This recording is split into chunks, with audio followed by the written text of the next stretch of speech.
அண்ணன் தம்பி யாரும் இல்லை, தன்னை போல என்னை எண்ணும் நீயும் நானும் ஓர் தாய் பிள்ளை.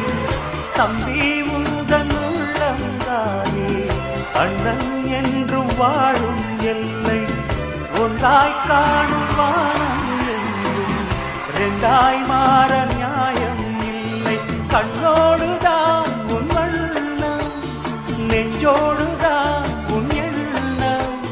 முன்னேறு நீ நின்னேலும் என் ஆசைகள் கைகூடும். இந்த நேசம் பாசம் நாடும் வாழ்க என்பதுரை.